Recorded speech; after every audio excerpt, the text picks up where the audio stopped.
Hi అండి, నమస్తే. హెల్తీగా కేక్ రెసిపీ ఎలా రెడీ చేసుకోవాలో చూసేద్దాం. నో షుగర్ అండ్ నో మైదా అండి. ఇక్కడ ఒక కప్పు రాగి పిండిని అయితే తీసుకున్నానండి. అలాగే ఒక కప్పు గోధుమ పిండిని తీసుకున్నాను. చాలామంది షుగర్ తినడానికి ఇష్టపడరు కాబట్టి షుగర్తో చేసే కన్నా మనం బెల్లంతో చేసుకుంటే మనకి హెల్తీగా కూడా ఉంటుంది, టేస్టీగా కూడా ఉంటుందండి.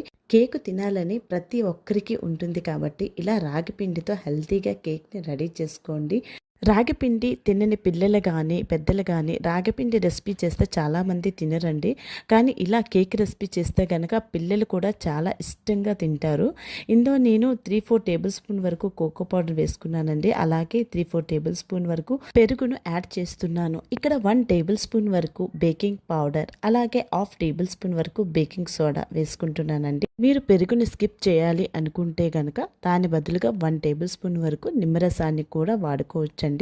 అలాగే ఇక్కడ 1/2 కప్పు వరకు ఆయిల్ని అయితే తీసుకున్నానండి. ఇప్పుడు అదే మిక్సీ జార్లో 1.5 కప్పు వరకు పాలను యాడ్ చేశాను. నాకు కరెక్ట్గా 1.5 కప్పు వరకు పాలు అయితే కరెక్ట్గా సరిపోయేవండి. ఇక్కడ లాస్ట్లో ఫ్లేవర్ కోసం వెనీలా ఎసెన్స్ని అయితే యూజ్ చేస్తున్నాను. సమయానికి మీ దగ్గర వెనీలా ఎసెన్స్ లేకపోతే కనుక దాన్ని స్కిప్ చేసి దాని ప్లేస్లో ఇలాచీ వేసి మనం గ్రైండ్ చేసుకోవచ్చండి. టేస్ట్ చాలా బాగుంటుంది. వెనీలా ఎసెన్స్ వేసిన తర్వాత దీన్ని చక్కగా మిక్సీ పట్టుకోండి. అండి, బేటర్ కన్సిస్టెన్సీ ఇలా ఉండాలి. ఇలా ఉంటే కనుక బేటర్ కేక్ పర్ఫెక్ట్గా వస్తుందండి. చాలా మంది అంటుంటారండి కేక్ సరిగ్గా రావడం లేదు, పైన ఎక్కువగా క్రాక్స్ వచ్చేస్తుంటాయి, ఎన్నిసార్లు చేసినా సరిగ్గా కుదరడం లేదు అంటున్నారండి. ఒకసారి ఇలా ట్రై చేసి చూడండి. పర్ఫెక్ట్గా ఎటువంటి క్రాక్స్ కూడా రాకుండా చక్కగా వస్తుందండి. ఇక్కడ ముందుగా నేను కేక్ గిన్నెని డస్ట్ చేసి ఉంచుకున్నానండి. మనం ముందుగా మిక్సీ పట్టుకున్న బ్యాటర్ని అయితే కేక్ గిన్నెలో వేసుకున్నానండి. దీన్ని 4-5 టైమ్స్ వరకు ట్యాప్ చేయండి, లేదంటే హెయిర్ అనేది ఉండిపోతుంది. ట్యాప్ చేసిన తర్వాత ఇలా మీకు నచ్చిన డ్రై ఫ్రూట్స్తో అయితే గార్నిష్ చేసుకోండి.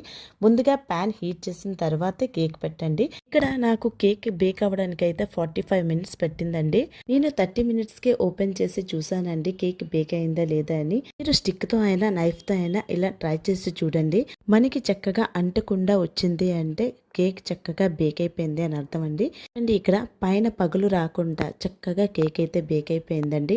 ఇలా కనుక ట్రై చేస్తే కేక్ అనేది అస్సలు పగులు రాకుండా ఉంటుంది.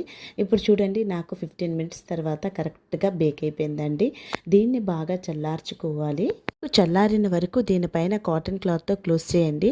కేకు చల్లారిన తర్వాత ఇలా వెంటనే ఈజీగా డిమోల్డ్ అయిపోతుందండి. చూడండి, ఈజీగా కేకు డిమోల్డ్ అయిపోయింది. క్రాక్స్ కూడా ఎటువంటివి రాలేదు. ఇలా చేసుకుంటే కనుక పిల్లలు కానీ పెద్దలు కానీ ఎవరు షుగర్ పేషెంట్లైనా ఎవరైనా సరే ఈజీగా